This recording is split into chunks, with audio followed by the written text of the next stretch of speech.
Salut à tous. Aujourd'hui, on plonge dans un monument national, un produit que tout le monde pense connaître par cœur, le livret A. Mais est-ce qu'on le connaît vraiment si bien que ça? On va voir ça de plus près et décortiquer tous ses secrets. Pour commencer, un chiffre qui parle de lui-même, 83%. C'est juste énorme. Ça veut dire que plus de 4 personnes sur 5 en France ont un livret A. C'est dire à quel point il est ancré dans nos vies et pourquoi c'est crucial de bien piger comment il fonctionne. Alors, le livret A, c'est quoi au juste? Souvent, on pense que c'est une simple tirelire, mais en réalité, c'est bien plus que ça. C'est un produit d'épargne dont les règles sont fixées par l'État.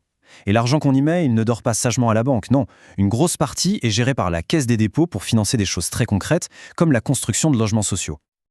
Ok, pour bien jouer avec le livret A, il faut connaître les règles du jeu. Il y en a 3, vraiment 3 points essentiels à avoir en tête. Le taux, le plafond et les impôts. C'est la base de tout. Premier point, et pas des moindres, le fameux taux. À partir de 2025, on parle de 1,70% par an. Et attention, le mot magique, c'est net. Ça veut dire que ce qu'on gagne, c'est ce qui atterrit directement dans la poche.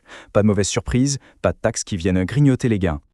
Mais attention, ce taux, il n'est pas figé pour l'éternité, loin de là. On a connu du 3% il n'y a pas si longtemps, puis ça commençait à baisser. Pourquoi? Eh bien, c'est tout simple. Son calcul est collé à l'inflation.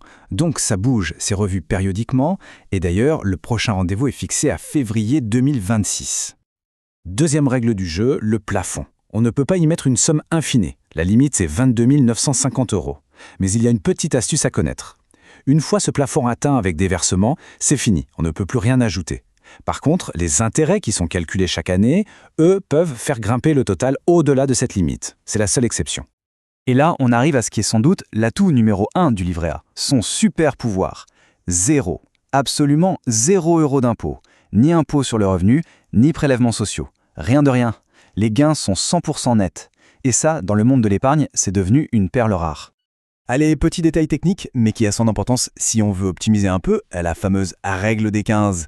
Comment ça marche? En gros, les intérêts ne sont pas calculés au jour le jour, mais par période de 15 jours. Donc, si on dépose de l'argent le 2 du mois, il ne commencera à travailler et à générer des intérêts qu'à partir du 16.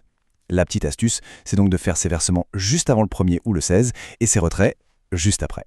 Bon, à cette théorie, passons à la pratique. Concrètement, comment ça se passe pour en ouvrir un, le gérer au quotidien ou même le déménager? On va voir, ce n'est vraiment pas sorcier. Pour ouvrir un livret A, c'est ultra simple. On prend une pièce d'identité, un justificatif de domicile, on va voir sa banque et hop. En général, il suffit de mettre 10 € au début pour l'activer. Quasiment toutes les banques en France le proposent. Par contre, il y a une règle d'or et elle est non négociable, c'est un seul livret A par personne, pas deux. Maintenant, une question que beaucoup de gens se posent, surtout quand ils veulent changer de banque, comment on fait pour transférer son livret A? On aimerait que ce soit simple, mais la réponse est un peu surprenante. Et la réponse, elle est simple, on ne peut pas le transférer. C'est fini ça. Avant, c'était possible, mais maintenant, la procédure est différente. Il faut d'abord fermer son ancien livret A, attendre de récupérer son argent, et seulement après, en ouvrir un tout neuf dans sa nouvelle banque.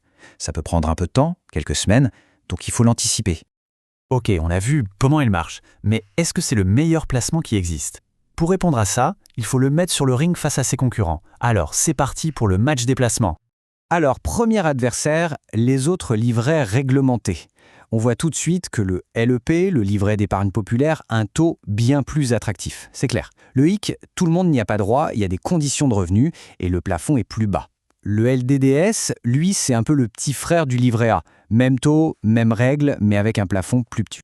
Maintenant, face à l'assurance vie, on change complètement de catégorie. Ce n'est pas le même sport. Le livret A, c'est le champion de la sécurité et de la disponibilité. L'argent est là, sans risque, accessible tout de suite. C'est parfait pour l'épargne de précaution, les coups durs. L'assurance vie, c'est plutôt une course de fond. C'est pour du plus long terme, avec plus de possibilités, mais aussi une part de risque et l'argent est un peu moins facile à récupérer. Maintenant, prenons un peu de hauteur. Regardons l'impact global du livret A sur l'épargne en France. Et là, franchement, les chiffres donnent le vertige. Regardez un peu ça. 432 milliards d'euros. C'est la somme totale que les particuliers ont mise de côté sur leur livret A. C'est gigantesque. Le tout réparti sur 58 millions de comptes. Si on fait la moyenne, ça donne environ 7 500 € par livret. On comprend mieux pourquoi on dit que c'est le pilier de l'épargne en France. Mais attention, une moyenne, ça peut être trompeur. La réalité, elle est beaucoup plus contrastée. En fait, on a quasiment la moitié des livrets qui ont très peu d'argent dessus, moins de 1500 €. Et à l'autre bout du spectre, on a un petit groupe, seulement 15% des comptes, qui sont pleins à craquer au-delà du plafond. Et ce petit groupe détient presque la moitié de tout l'argent. C'est vraiment une épargne à 2 vitesses. Ce qui nous amène à la question finale. Finalement, le livret A, c'est quoi? Une simple tirelire qu'on casse en cas d'urgence? Ou bien la première pierre, le socle d'une vraie stratégie d'épargne? Il n'y a pas de bonne ou de mauvaise réponse, bien sûr. Tout dépend des projets et des situations de chacun. Et c'est sur cette réflexion que se termine notre analyse. Merci d'avoir été à l'écoute.